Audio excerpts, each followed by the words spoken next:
Lo que a nadie le importa es el título del libro de Sergio del Molino, periodista, escritor madrileño afincado en Zaragoza, que cosechó gran éxito con una de sus obras, La hora violeta, en la que contó la historia de su hijo con cáncer. Hoy está en Pamplona promocionando su última obra, en la que, bueno, más o menos se cuenta la historia de su abuelo, José Molina. ¿Qué tal, Sergio? Bienvenido, muy buenas tardes. Muchas gracias. Gracias por acompañarnos. Lo que a nadie le importa, ¿qué es lo que a nadie le importa exactamente? Lo que a nadie le importa, el título viene de un reto que le lanzó a mi madre, porque yo cuando empiezo a pensar este libro y empiezo a pensar, digo, yo creo que quiero contar un poco la historia de mi abuelo y se lo digo a mi madre, y mi madre me dice, pero hijo, entonces a tu abuelo no le importa a nadie, ¿no?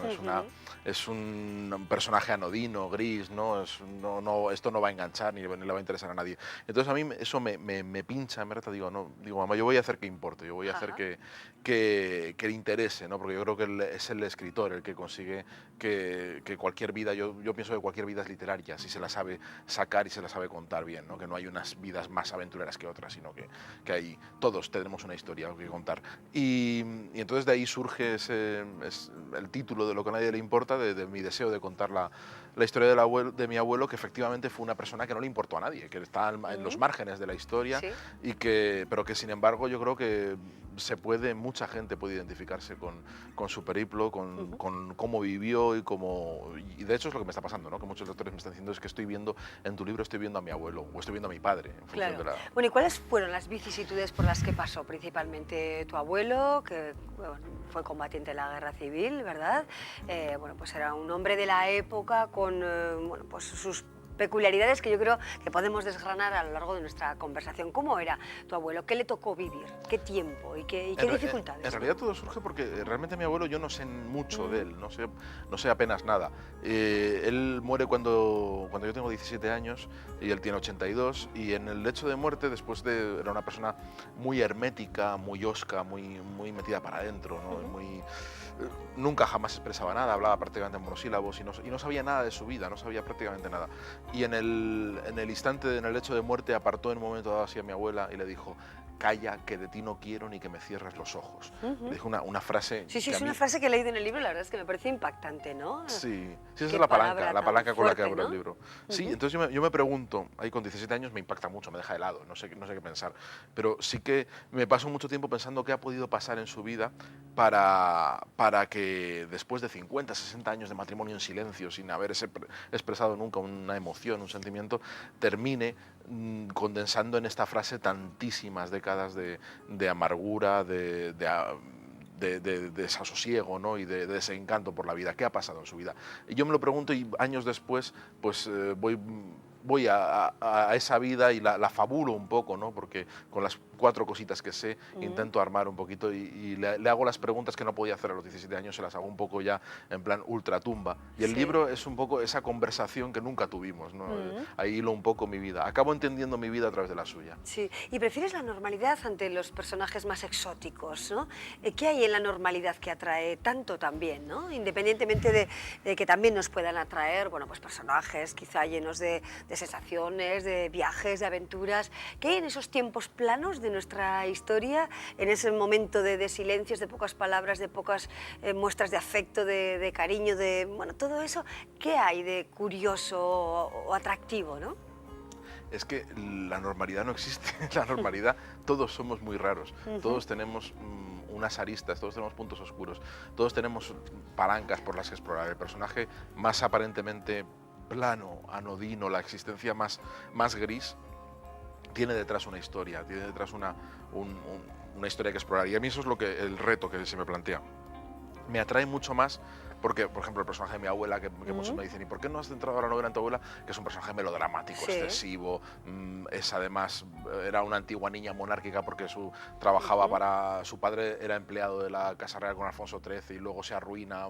Es decir, tiene una vida mucho más novelesca, ¿no? Sí, Es mucho sí. más, pero es tan obvia, novelesca, que no tiene... No hay un reto detrás, no hay una posibilidad de escarbar, de sacar. Sin embargo, mi abuelo, con esa aparente grisura que lo fue dependiente del Corte Inglés y demás, hay un montón de mundos por explorar, hay un montón de cosas que me sugieren y que además me gusta que la gente entienda cuando lo ve que también son importantes, ¿no? Que decir, que tú que estás subsumido en te dicen constantemente que tu vida es gris, que no merece la pena, que no hay un relato detrás, que encuentres viendo estos relatos que tu vida también tiene un sentido, tiene un valor y hay una novela detrás de ella, ¿no? Y la guerra civil como marco, ¿no? Pues en muchas ocasiones pues se puede decir o se dice en el cine, en la literatura, que parece que es un tema que ya está agotado. Está agotadísimo, está agotadísimo. Pero se sigue escribiendo, ¿no? Y genera literatura. Sí que lo genera, claro. Se ha escrito muchísimo y hay mucho cine sobre la guerra civil. Este libro no es un libro sobre la guerra civil, lo que pasa es que la guerra es el momento biográfico fundamental de la vida de mi abuelo, ¿no? Le pilla con 20 años cuando está haciendo la mili y le reclutan forzosamente en el bando franquista y entonces le marca la vida. Su experiencia como soldado, además como soldado de carne de cañón en primera línea de frente, le marca y le provoca un trauma del cual yo creo que no se recupera nunca y es el origen de todos sus silencios. Pero no es una novela en la que yo intento abordar la guerra civil. La guerra civil está muy presente, pero no me interesaba tanto la guerra civil como el efecto que había tenido en él, ¿no? Y es verdad que sí, está es campo muy trillado. La gente incluso dice, hay un escritor que se llama Isaac Rosa que escribió una novela que se titulaba Otra maldita novela sobre la guerra civil, ¿no? Un poco jugando con la altura, pero es verdad que se han contado muchas, pero siempre desde un mismo punto de vista, siempre legitimando un cierto tipo de relato, con una novela muy de retaguardia, de ciudades, de civiles, de gente buscando los mismos héroes y mártires, y yo aquí adopto el punto de vista de alguien que ni quería combatir, ni quería que le pase la guerra por encima, que no sabe muy bien cómo está y que representa mucho a una parte de españoles que yo creo que no están identificados dentro de los grandes relatos de la guerra, que sencillamente lo que querían era que les dejaran en paz. Yo digo una cosa, en el libro planteo una cosa que mi abuelo se encuentra, un libro sobre la batalla del Ebro, que está dedicado, el autor se lo dedica a todos los que murieron por sus ideales en la batalla del Ebro. Y claro, mi abuelo, yo pienso en los ideales de mi abuelo, y los ideales de mi abuelo eran una marca de tabaco que se llamaba Ideales, que eran así unos paquetones enormes, sí. Un tabaco muy áspero, malísimo, salía un humo negro aquello como de refinería, ¿no? Era una cosa tremenda. Y eso, pero a mi abuelo le encantaba fumar ese caldo de gallina, además sabiendo que era malo y demás, le encantaba. Y yo pensaba en los ideales de mi abuelo y los únicos ideales que tenía eran esos, eran los que cabían en ese paquete de tabaco. Y entonces no podía, él leía libros sobre la guerra civil y no se veía en ellos, nunca jamás, no se vio. Y creo que le ha pasado a mucha gente, que se ha sentido fuera de la historia, que su historia no ha sido contada, que la historia les pasó por encima y ellos querían estar en otro sitio, querían llevar una vida tranquila, que les dejaran en paz y no pudieron. Y ese trauma no se ha contado y bueno, ahí sí que lo exploro, ¿no? Pero no, sin ser un libro sobre la guerra civil, pero está muy presente. Sí, bueno, interesante, ¿no? La historia de José Molina en la batalla del Ebro en el marco de la guerra civil, con sus gustos, con su vida quizá en cierta medida anodina, sus gustos musicales también aparecen, ¿verdad?, a lo largo del libro. Bueno, veremos qué es lo que nos cuenta Sergio del Molino en su nueva obra, un hombre muy conocido, como decíamos al principio, por la obra Violeta, ¿no? Nada tiene que ver con esa historia con la que obtuviste varios premios, entre ellos el ojo crítico. Sergio del Molino, gracias por acompañarnos. Gracias. Y que sea un éxito. Muchísimas gracias. Un compañero placer. Además de profesión, periodista durante muchos años y ha dedicado ahora a la literatura de pleno. Bueno, nosotros seguimos adelante y de las letras volvemos a la sanidad y en este caso porque en Navarra hoy hablamos de la apertura del nuevo edificio de urgencias. Con este tema seguimos y luego les contamos más historias que nos hacen mirar el fin de semana. Pasadas las 8 de la mañana llegaban los primeros usuarios a este nuevo edificio que unifica las urgencias en el complejo hospitalario de Navarra. Algunos lo hacían en sillas de ruedas, acompañados por la policía, o como el primer usuario que ha cruzado la puerta, aunque no se le ha puesto nada fácil, a pie. Y si unos venían obligados, otros lo hacían por curiosidad. Estoy aquí precisamente porque tengo el hijo ingresado, pero no aquí, lo tengo en la universitaria. Me hacía ilusión pues verlo, hasta que puedo verlo. Pero no todos llegaban por sus medios. A las 8:30 de la mañana llegaba también la primera ambulancia hasta estas urgencias. Ya una vez dentro tocaba esperar en la sala a ser llamados por estas nuevas pantallas que por lo que parece gustan a los que desgraciadamente ya han tenido que utilizarlas. Es así muy psicodélico, muy... las puertas que se abren... Bien. Me ha dado buena impresión a mí, ¿Sí? Porque veo yo ahí que te ponen los códigos en la pantalla, muy bien, luego te pone la consulta que tienes que ir, luego te lo enfocan en más grande. A mí me ha parecido que está muy bien esto. Primeros momentos en este edificio para pacientes, pero también para los profesionales sanitarios, que muchos todavía no tenían muy claro por qué puerta entrar, a pesar de que dentro las cosas han marchado correctamente. A mí me han atendido perfectamente, muy bien, muy contento. Sí, muy bien por parte de todos, el personal que nos hemos encontrado por el camino, bien. Lo que pasa que he visto que hay un poquito ha entrado, por ejemplo, mi mujer con mi suegra y yo no puedo estar en contacto con ellos porque no se puede entrar dentro. Satisfacción, por tanto, el de las primeras urgencias que han hecho andar con tranquilidad en este edificio, que duplica en metros a sus anteriores y a los que ya no podía accederse. Bueno, pues ahí tenemos día también importante, ¿no? Para todos nosotros, ciudadanos, que utilizamos el sistema público de salud en nuestra comunidad. Vamos a mirar a Baluarte, la segunda feria Hogar Factory llega este fin de semana. Se está preparando todo y su coordinador nos acompaña hoy, Diego Forriol. ¿Qué tal? Bienvenido, muy buenas tardes. Buenas tardes. Gracias por acompañarnos. Pues muchas gracias a vosotros. Bueno, ¿qué vamos a encontrarnos el fin de semana? ¿Qué tipo de objetos podemos comprar? ¿Muebles, textil, electrohogar? Cuéntanos, Diego. Pues de todo, la verdad es que son chollos del hogar, Sí. pues muebles electrodomésticos, decoración, iluminación, descanso, textil hogar, menaje, chimeneas, cocinas, ¿qué más? Todo lo que necesites para la casa va a estar en Baluarte Sí. un año más con la Feria Hogar Factory. Segundo año, ¿verdad? Sí. ¿Qué balance recordáis? ¿Cómo os fue el año pasado? Sí. ¿Con qué balance os quedasteis? Bueno, el año pasado fue espectacular porque realmente nos acompañaron 40.000 personas Sí. durante el fin de semana, que ya es gente, Sí, sí. y sin además duda. se provocaron unas cosas importantes en la apertura y fue un éxito para ser la primera edición espectacular. Este año hemos ampliado más espacio, vamos con más expositor, tenemos Baluarte lleno, totalmente lleno, Sí. no queda ni un centímetro por ocupar y la verdad es que esperamos un fin de semana que la gente va a aprovechar y va a comprar el que le haga falta, evidentemente, Claro. con unos descuentos, unos chollos importantes.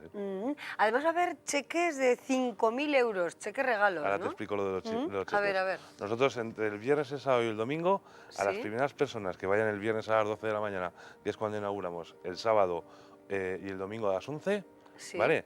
Todo el que pase va a recibir un cheque. Ujú. Un cheque por el importe que le toque. Sí. Pero sin trampa ni cartón, o sea, solo por llegar tienen un cheque regalo para canjearlo y gastarlo en cualquiera de los establecimientos de la feria. Entonces hemos dividido esos 5.000 euros en los 3 días en cheques, son cientos de cheques y solo por entrar vas a tener el detalle de que, oye, pues mira, me ha tocado un cheque de tanto, me lo puedo gastar en lo que te haga falta, porque como hay un surtido enorme Claro.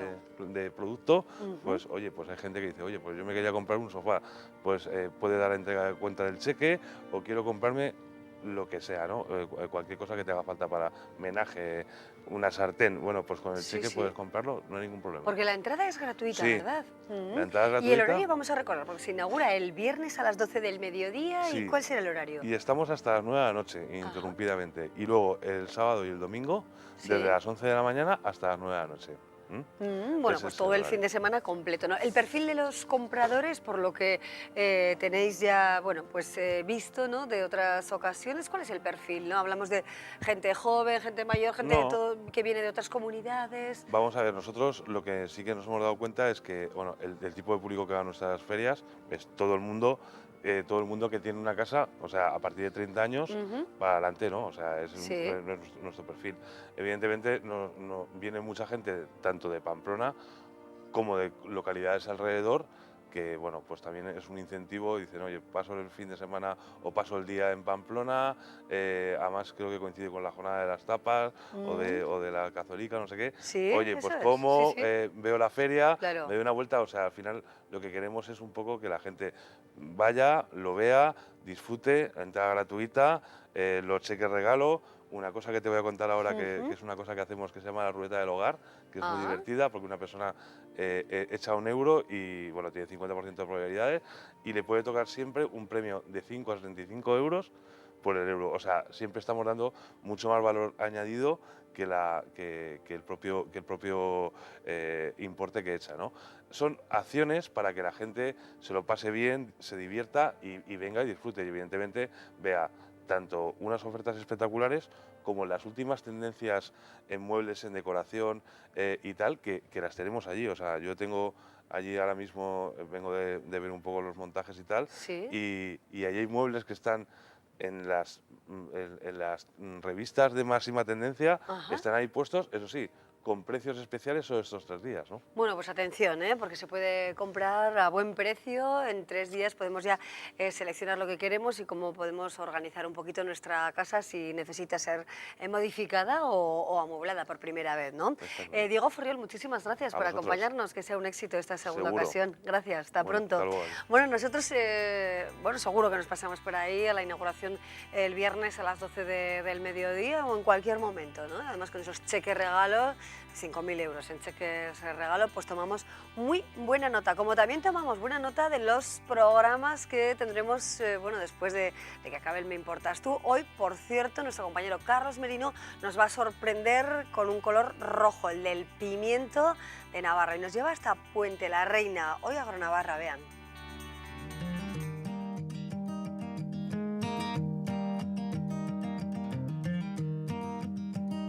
A primera hora de la mañana ya tenemos todo muy organizado de pedidos para las tiendas, para el cliente que vienen a partir de las 7:30 de la mañana. Nosotros empezamos a las 7 a asar porque los peladores vienen por su trabajo. Después las tiendas para las 8 se van todas, entonces hay que tener todo preparado. Todo el que hace muchos kilos viene prontito a la mañana. Los que ya luego hacen menos kilos pues ya vienen más tarde porque tienen tiempo. Pero vaya, la mañana es lo fuerte, para las 6 de la mañana estamos aquí. El 80% de la gente ya pide asado. Entonces, pues nosotros aquí atrás pues se lo asamos.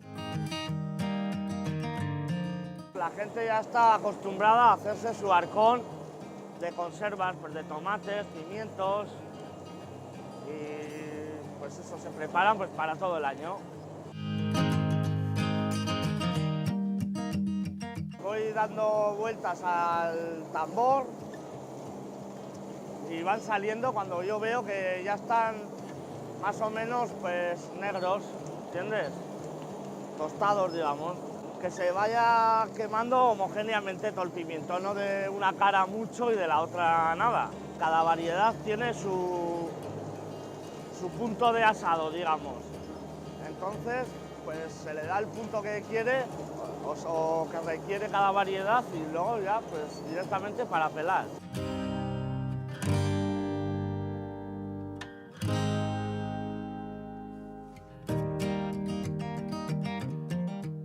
Cada año hay más demanda de esto, quitar, descorazonar el pimiento. Cada año pide la gente bastante más.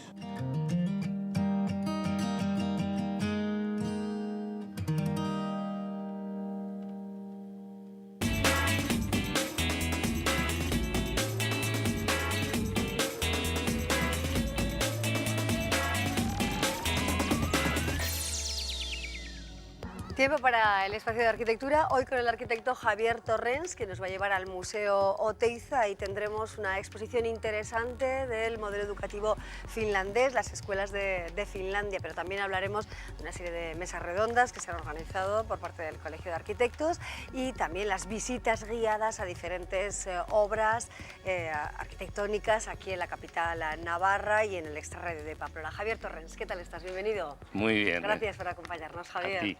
Bueno, el modelo finlandés, modelo de educación estrella, ¿no? en el mundo y también desde el punto de vista arquitectónico, ¿no, Javier? Sí, yo creo que no es casualidad que sea el modelo educativo por excelencia, que lo demuestran los informes PISA, que siempre está en los puestos más altos.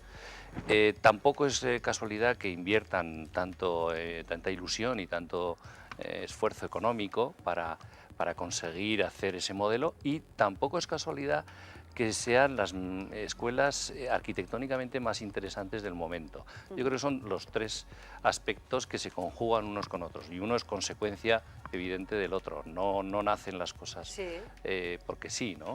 La arquitectura es el reflejo de la ilusión que tiene la gente por hacer un centro de la escuela que sea el mejor de la localidad, ¿no? Claro, ¿y qué tienen en cuenta principalmente y cómo se distinguen, por ejemplo, del modelo que hay en España, ¿no? ¿O por qué se caracterizan exactamente las escuelas? Bueno, yo tengo la verdad mucha curiosidad porque mañana van a venir 3 finlandeses a contárnoslo. El embajador de Finlandia en España, la directora del Instituto Iberoamericano y luego una arquitecta nos va a hablar. Pero por lo que yo he investigado un poco, he leído, hay varias características que son muy distintas de las de aquí. Por un lado, la escuela es como un centro cívico de la comunidad, no es un espacio aislado solamente escolar que tiene un horario y después se cierra, sino que es un elemento más de la convivencia. Se usa para actividades extraescolares durante toda la semana, los fines de semana incluso, y en los tiempos de descanso, de verano y tal. Por lo tanto, es una especie como de eso, escuela centro cívico, podríamos llamarlo, ¿no? Le dan mucha importancia a ellos a la relación del edificio con, no solo con una enseñanza un poco especial, de mucha calidad, sino también con el entorno urbano, ¿no? Las escuelas, además, tienen mucha autonomía, no son escuelas que dependan de un departamento, de un ministerio muy rígidas, sino que cada una contrata a sus propios profesores, elige a los mejores, tiene su proyecto pedagógico propio y sus modelos de actividades y son muy flexibles. Entonces, pues cada una tiene su personalidad, ¿no? Bueno, una exposición que podremos ver en el Museo Teiza, como decía, cómo parte, de dónde parte, ¿no? la exposición y qué modelos vamos a ver para que nos hagamos a la idea, ¿no? Seamos, bueno, pues tengamos interés o no en el modelo. ¿Qué tiene de especial esta muestra que llega a Navarra? Bueno, es una muestra que ha estado por el mundo, por ahí, y es la primera vez que viene a España. Entonces, bueno, tiene de interesante que son 7 escuelas, desarrolla los planos y las fotografías de 7 escuelas construidas, que sí, efectivamente, esas son imágenes de las escuelas y sobre todo de los espacios centrales, de las plazas, de los atrios que llaman ellos, que son el verdadero corazón del edificio.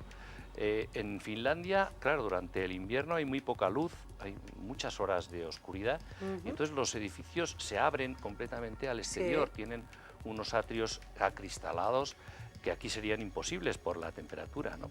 Pero que allí son el verdadero corazón donde pasan cosas, pues eso, donde se reúnen los estudiantes, donde comen todos los días, de 7 a 16 años, esos 9 años de enseñanza gratuita y obligatoria, tienen transporte escolar gratuito y comen allá también. Entonces, en esos espacios pasan muchas cosas.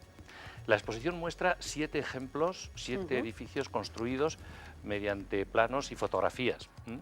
Y es la misma exposición que estuvo en la Bienal de Venecia en 2010 y que ha recorrido pues, varios países hasta llegar aquí.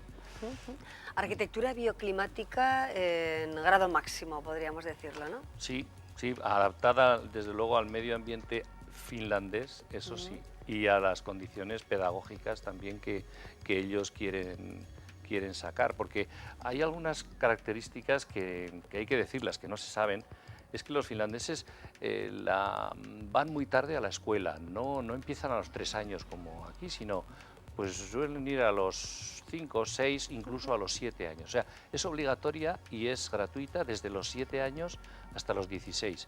Empiezan a leer realmente a los 7 años, pero tienen tal pasión de lectura que es uno de los países con un índice de comprensión lectora y de afición por los libros que es de los mejores del mundo. De hecho, en la Feria de Frankfurt ahora del libro, es el país invitado estos días, del 8 al 12. Sí, bueno, un país que ama los libros y eso también se demuestra en su arquitectura, ¿no? Y en la forma de concebir el espacio en el que se estudia, se aprende y se desarrollan las personas, como lo estamos viendo, ¿no? Bueno, y en las bibliotecas también. Sí.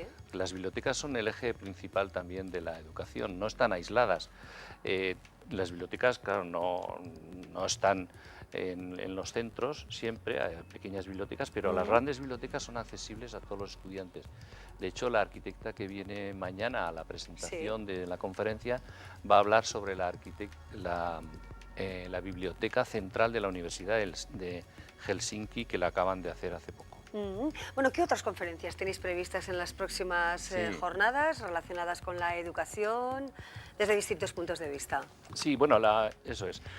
La exposición la montamos con una apoyatura durante 3 meses, porque está hasta enero del 2015, con una apoyatura de 3 mesas redondas diferentes.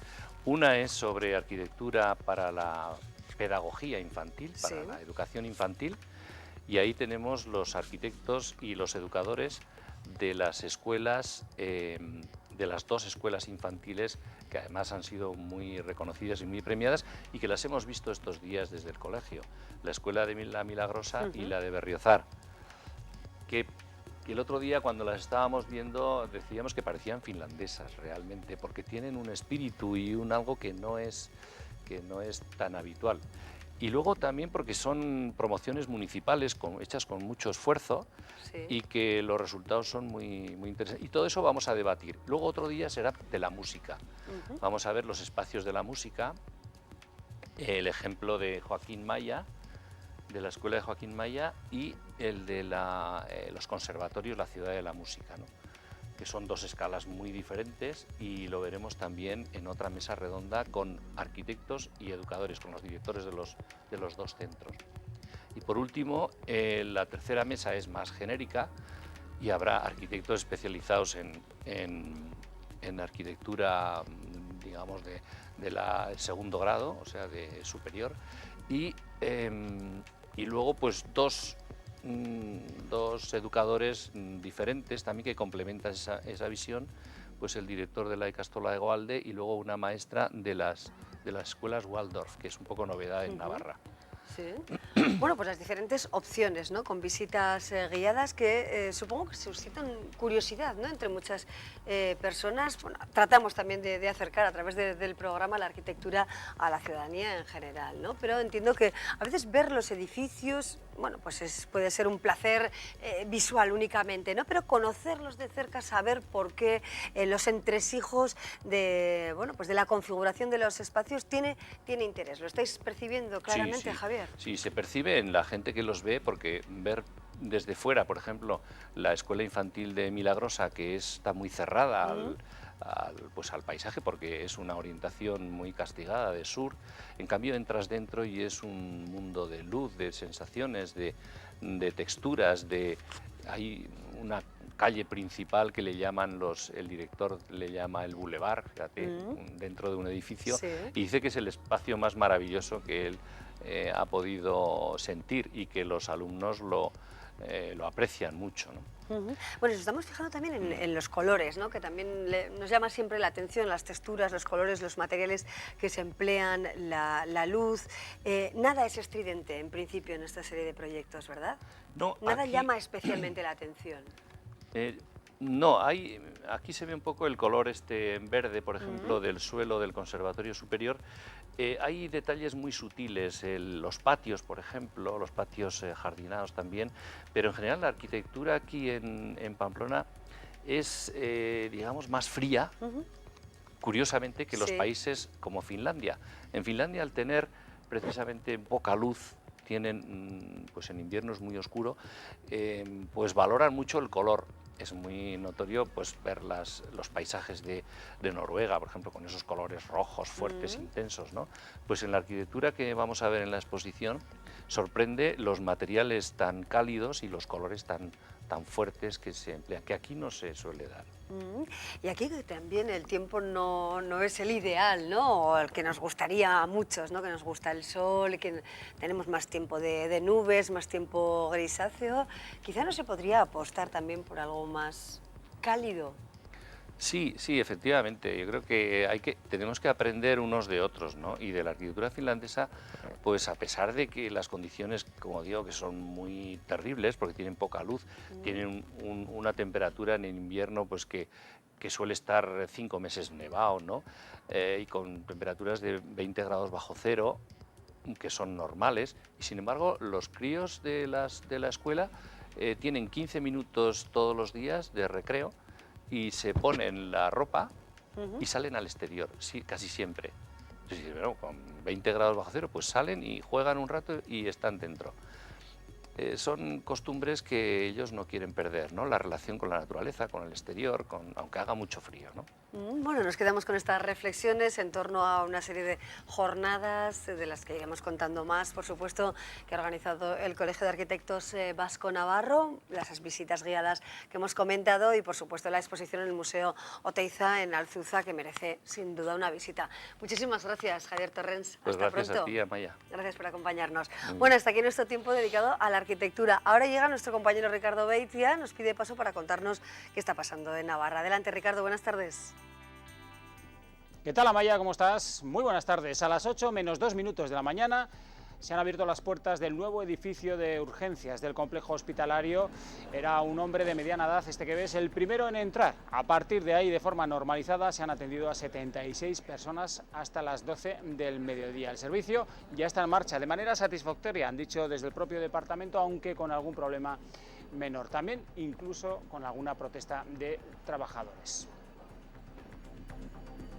Y el IVA de Volkswagen, el acuerdo al que se llegó ayer para suspenderlo de manera temporal en esa reunión que mantuvieron durante toda la jornada. El Estado de Navarra se ha escenificado hoy en el Congreso de los Diputados. UPN va a presentar la próxima semana una moción que viene dada para tratar de apuntalar cómo se debe interpretar las relaciones entre sendas administraciones, y el ministro en principio ha recogido el guante, aunque insiste en que hay una deuda que se debe negociar. Escucharemos todo ello en el informativo.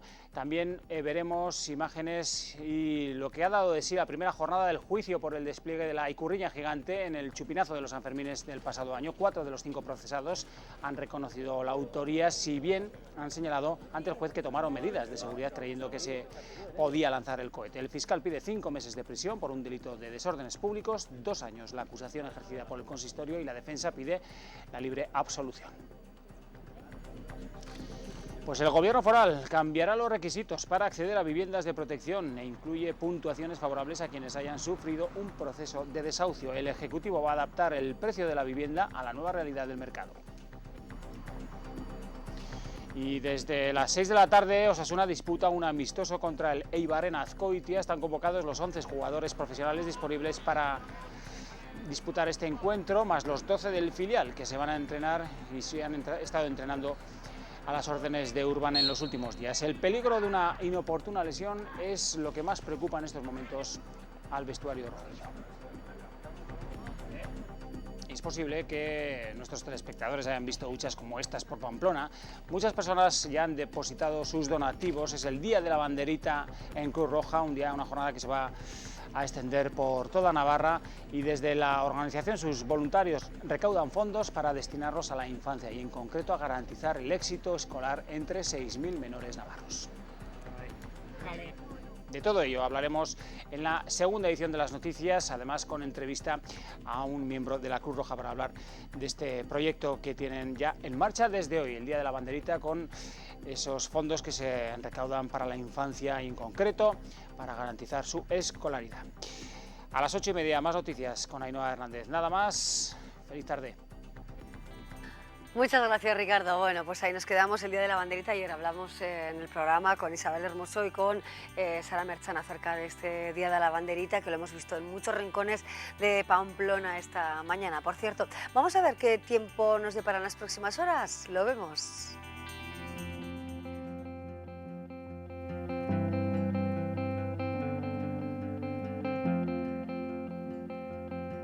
Mañana jueves, en la zona norte y noreste de Navarra, esperamos cielos nubosos o muy nubosos, tendiendo a cubiertos tras el mediodía.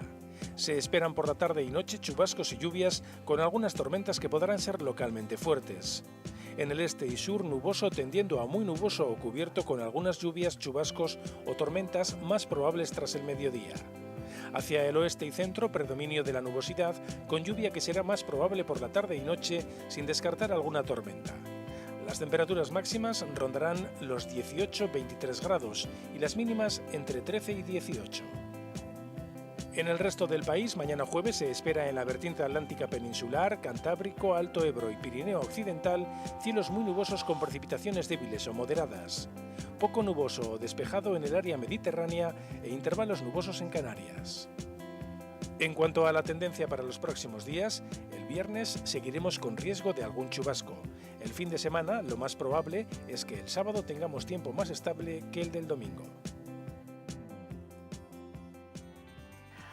Bueno, pues así estará el fin de semana también, ¿eh? El sábado más estable que el domingo. Atención, si quieren hacer planes de fin de semana. Nosotros nos marchamos ya, mañana les invito a que nos acompañen. Mañana jueves a las 4 de la tarde estaremos con todos ustedes. Hablaremos de la gala benéfica de la Fundación Juan Bonal, también, por supuesto, de cine, con el crítico de cine Fermín Martínez. Que disfruten de la tarde y espero que mañana nos acompañen. Adiós.